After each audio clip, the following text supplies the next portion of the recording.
दोस्तों आज हम बात करेंगे लोकसभा चुनाव के बारे में। अगर बात की जाए आंध्र प्रदेश की, तो आंध्र प्रदेश के अंदर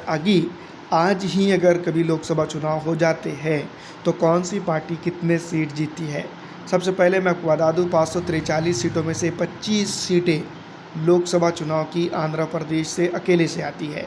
और अगर देखा जाए 543 सीटों में से, तो यहाँ पर मैं आपको बता दूं कि वाईएसआर कांग्रेस पार्टी ने 25 सीटों में से 22 सीटें पिछली लोकसभा चुनाव के अंदर अपने नाम की थी। 2019 लोकसभा चुनाव जब हुए थे तो यहाँ पर 22 सीटों के ऊपर टीडीपी को धूल चटाकर और कांग्रेस पार्टी भारतीय जनता पार्टी को धूल चटाकर जो है तो आंध्र प्रदेश के अंदर सबसे ज़्यादा सीटें हासिल करने वाली पार्टी का नाम अगर कोई था तो वो थी वाईएसआर कांग्रेस। अगर देखा जाए तो कांग्रेस पार्टी से भी ज़्यादा सीटें जो है तो मैं आपको बता दूं एक ही स्टेट में जो है तो भारतीय जनता पार्टी को भी धूल चटाकर कांग्रेस पार्टी को भी धूल चटाकर जो तो वाईएसआर कांग्रेस ने ली थी। पूरे हिंदुस्तान के अंदर चुनाव लड़ने के बाद मैं आपको बता दूं कांग्रेस पार्टी के पास इतनी सीटें आज मौजूद है। लेकिन अगर देखा जाए विपक्षी दलों में सबसे बड़ा दल अगर देखा जाए तो वाईएसआर कांग्रेस पार्टी एक छोटी पार्टी होने के बावजूद भी मौजूद है, जहां पर भारतीय जनता पार्टी ने पूरे हिंदुस्तान के अंदर 300 से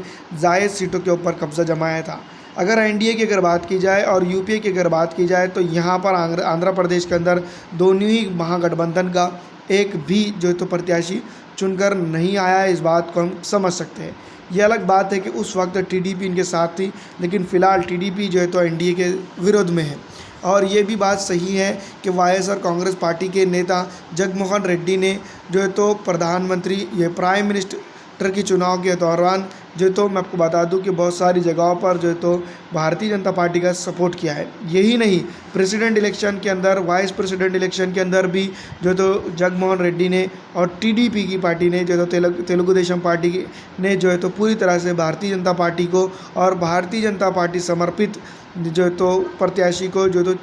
मैदान में सपोर्ट किया था। तो ये अपने आप में बड़ी बात है कि स्टेट में अगर देखा जाए तो यहाँ पर ये अपोजिट एंड में बैठती है। और अगर कभी सेंट्रल की अगर बात की जाए तो ये कहीं ना कहीं भारतीय जनता पार्टी के समर्थन में चली जाती है। यही वो जगनमोहन रेड्डी की पार्टी है जो तो मैं आपको बता दूं जो सेकुलर जहन की बात कर रहे थे। जब इन्होंने ओथ लिया था, ओथिंग सेरेमनी जब थी इनकी, तो तीनों ही धर्म के बड़े बड़े धर्मों के यहाँ पर हिंदुस्तान के धर्म गुरुओं को बुलाया था। और उसके बाद जो है तो जगनमोहन रेड्डी ने एक बहुत बड़ा तमाशा करके जिसको हम कह सकते हैं कि ओथ हासिल किया था। और दोस्तों इसके ऊपर अपोजिशन ने भी काफ़ी चुटकियाँ बटोरने का काम की थी। लेकिन दोस्तों आप सभी जानते ही हैं कि जिस तरह से सियासत में हर चीज़ होती रहती है तो यहाँ पर भी वो हुई थी। अगर लोकसभा चुनाव हो जाते हैं, आज की कंडीशन में अगर लोकसभा चुनाव यहाँ पर हो जाते हैं तो कौन सी पार्टी जीत दर्ज करेंगे, हम इसके ऊपर आज हम बात कर रहे हैं। तो पिछली लोकसभा चुनाव यानी 2019 के लोकसभा चुनाव की बात अगर की जाए तो सेकंड नंबर पर सबसे ज़्यादा पार्टी रहने वाली पार्टी थी वो थी टीडीपी। तेलुगु देशम पार्टी ने पूरे स्टेट की 25 सीटों के ऊपर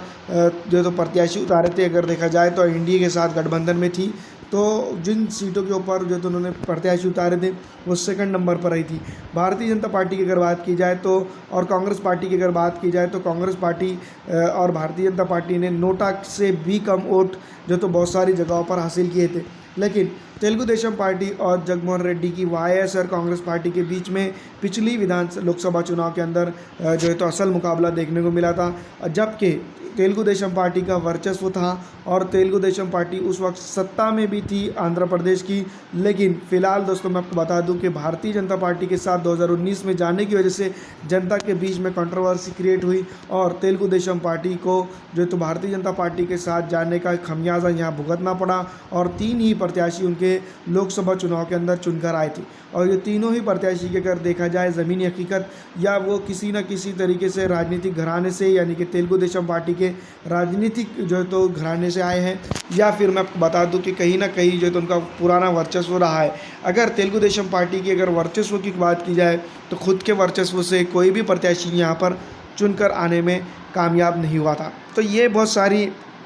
जो तो सवाल खड़े करती है अमित शाह के नेतृत्व में भी, और जो तो सिर्फ अमित शाह के नेतृत्व के ऊपर ही नहीं, जो 2019 में पार्टी को लीड कर रहे थे, सिर्फ अमित शाह ही नहीं बल्कि मैं आपको बता दूं कि कांग्रेस पार्टी के नेतृत्व पे भी सवाल करती है, क्योंकि 2004 से लेकर 2014 तक के जो तो पार्टी ने, मैं आपको बता दूं कि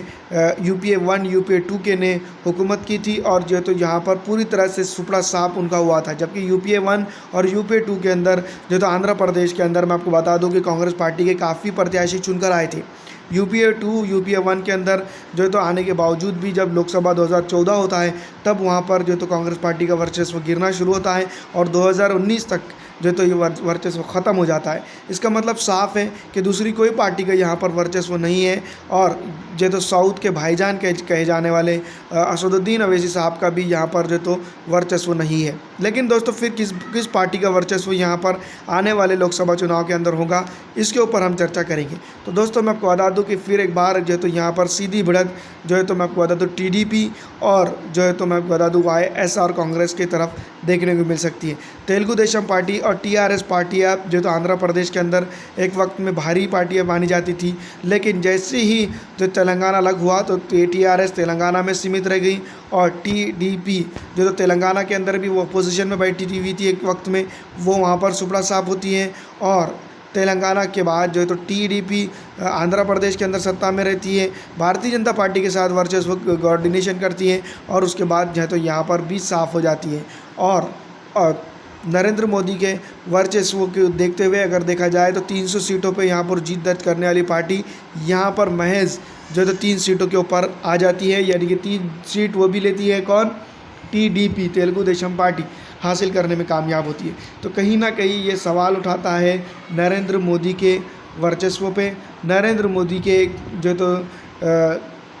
वजूद पर, और यही वजह है कि जगनमोहन रेड्डी जो पिछली लोकसभा चुनाव के अंदर जो तो 22 सीटें हासिल करने में कामयाब हुए थे। ये बात अलग है कि अब की बार जो तो अगर लोकसभा चुनाव होते हैं तो उनकी 2 से 3 सीटें फिर एक बार कम होती है, 19 से 20 सीटें जो तो वो यहाँ पर हासिल करने में कामयाब होते हैं। जनसेना पार्टी के पवन कल्याण की पार्टी 1 से यहाँ पर 0 से 1 सीट हासिल करने में कामयाब होती हैं, और मैं आपको बता दूँ हो जाएगी, या फिर यूँ भी कहा जाए तेलुगु देशम पार्टी की अगर, तो तेलुगु देशम पार्टी यहाँ पर अपना वर्चस्व फिर एक बार वापस लाने की कोशिश में दिखाई दे रही है। जो मैं आपको बता दूँ 1 से तो 3 सीटों के ऊपर जो तो कामयाब होने वाली पार्टी पिछली दफ़ा, अब की बार जो तो यहाँ पर 4 सीटें हासिल करने में कामयाब हो सकती हैं। तो फिर दोस्तों बची 1 सीट जो अन्य के खाते में जा रही है, क्या वो कांग्रेस पार्टी के हाथ में जाएंगी या फिर वो कमल के इसमें जाएगी। लेकिन दोस्तों कहीं ना कहीं भारत जोड़ो यात्रा की शुरुआत जो तो कांग्रेस जिस तरह से कर रही है, उसके बावजूद भी यहाँ पर जो तो मैं आपको बता दूं कि वो कांग्रेस पार्टी हो